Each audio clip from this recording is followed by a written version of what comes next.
stone anchors. The large anchor stones were hung from the rear of the ark to keep the rear facing oncoming waves. It created a type of resistance in the water, allowing the rounded rear of the ark to fend off powerful waves that would critically damage the ark if struck broadside. This is our first anchor stone. Measuring 11 feet in height, with 4 feet embedded in the ground, it is actually the largest and most beautiful anchor stone found to date.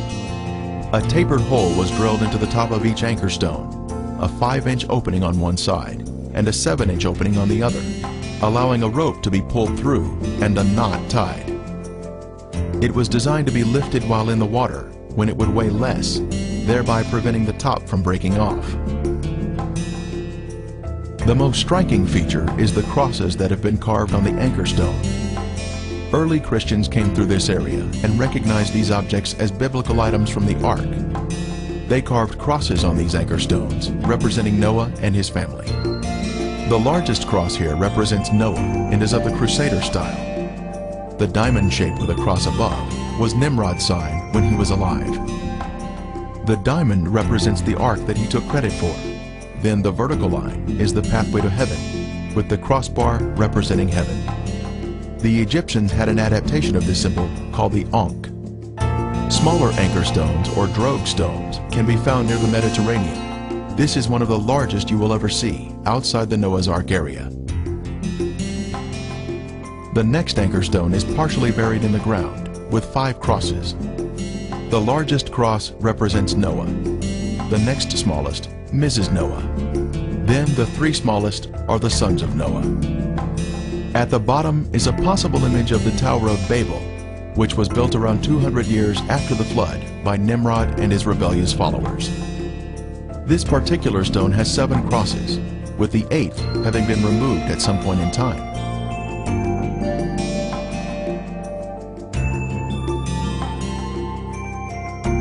This stone has a large cross representing Noah. The next smaller cross in the bottom left is Mrs. Noah. The next 3 smaller crosses represent the 3 sons.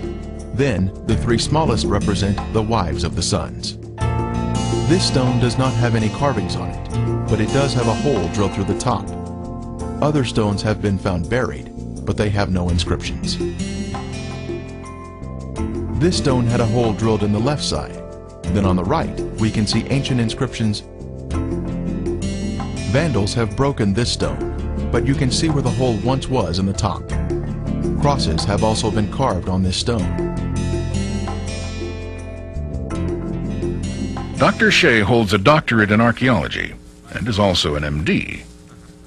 He has had over 130 professional papers published worldwide, has taught Old Testament history at Andrews University, and is an acknowledged expert in his field. I've never measured the exact distance, but if you stand on the object, you can see Mount Ararat in the near foreground. Mount Ararat is a very beautiful and very interesting mountain, but it has certain drawbacks when you think of the flood story in the Bible. Mount Ararat is a volcanic peak over 16,000 feet high. If you think about the ark coming to land on a volcanic mountain, that's not a very propitious spot for it to be salvaged if you're going to find any remains. In fact, some of my friends who have been working on that particular mountain have been working on the northwest face where there's the Great Ahura Gorge. Now that blew out in historical times, and it seems like to me that would be the very worst place to have a preserved remnants of the ark. So on the other hand, the site that we've been talking about in the mountains across the valley, those are sedimentary rocks. They're not volcanic rocks. Sedimentary rocks, water-laid rocks, the type of rocks that one would expect from flood activity. I've seen 3 of those stones in the field. 1 is in a village and 2 are out in the fields by the village. The first point that one can make in comparing with anchor stones, and we have many, many anchor stones to compare with. Anchor stones were the common way to anchor ships until iron came in about 1200 BC. Anchor stones are tall in one dimension. They are thin in another direction, and they have a hole at the top. Now, the other aspect of these stones is their iconography.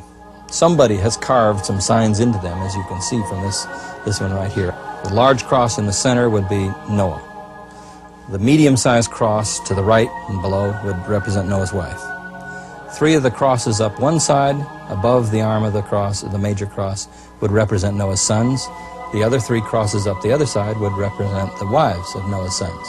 There's exactly 8 crosses. There are 8 people in the flood story, and these are engraved upon stones that look very much like anchor type of stones. These are Christian crosses. But they indicate that the people who put those crosses on these stones saw some type of connection between these particular stones and the idea of Noah and the ark and the 8 people that were in the ark according to the biblical record. Now these stones are very unusual and irregular in that they are not near any normal natural body of water. It seems evident to me that somebody either wanted to depict something like an anchor stone or actually used an anchor stone in this area. And yet the nearest bodies of water are 75 miles to the southwest and 100 miles to the north. No normal, natural, reasonable explanation for why anchor stones would be used in this particular area. In terms of the importance of the location of Noah's Ark and the identification of it, I would say make 3 main points.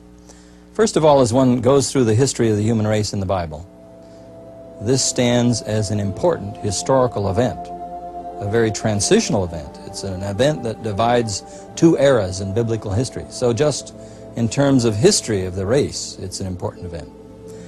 Second, I would say that it will have far-reaching implications in the realms of both science and history. Obviously, some scientific theories are going to have to be revised if we really have found a boat-shaped formation from Diluvian times at the 6,300-foot level in these mountains in eastern Turkey. Third, I would say that there is a religious teaching out of it. There's a theology in Genesis 6 to 9, the 3 chapters that cover the flood story, and I would say it reveals 2 sides of the character of God. It reveals the side of character of God as judge, and it reveals the side of the character of God as redeemer. It reveals his character as judge of the antediluvians for the nature of their civilization, yet his redemptive activity is shown in his graciousness and mercy extended to Noah and his family.